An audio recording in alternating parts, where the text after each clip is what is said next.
Hello guys, আসসালামু আলাইকুম। এই যে দেখেন আমাদের স্পেশাল থালার মধ্যে কি কি সাজানো আছে। এগুলো কেন সাজায় নিয়ে আসছি আপনারা জানেন, আমাদের বাসায় গ্যাস নাই, তাই পাশের বাসার আপার বাসায় আসছি আমরা রান্না করতে।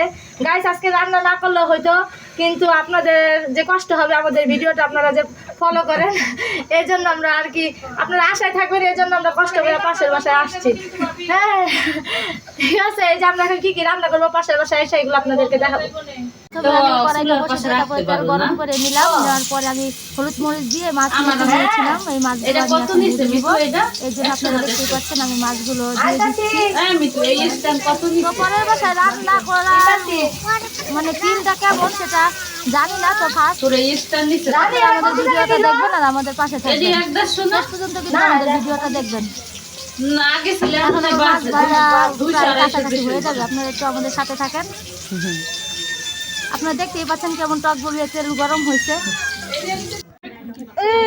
গাইস পরের বাসায় রান্না করতে গিয়েছিলাম, তাই আপনাদেরকে ভিডিও পুরোটা দেখাইতে পারি না রান্না, ঠিক আছে? কোনো কিছু মনে করবেন না, কারণ কথাই তো আছে, মানে নিজের বাড়ি ভাগ্যবার পরের বাড়ি সেপের ডর, ঠিক আছে? তাও আমাদের সেপের ডর ছিল না, তাও মনে করেন আমাদের বিবেকে বাধা দিছিল, কারণ একজনের বাসায় যা ব্লগ করাটা একটা অন্যরকম বিষয় দেখায়, তাদের অনুমতি না নেওয়া। সো আপনারা কালকে আমাদের ভিডিও দেখার জন্য অপেক্ষা করেন। আল্লাহ হাফেজ।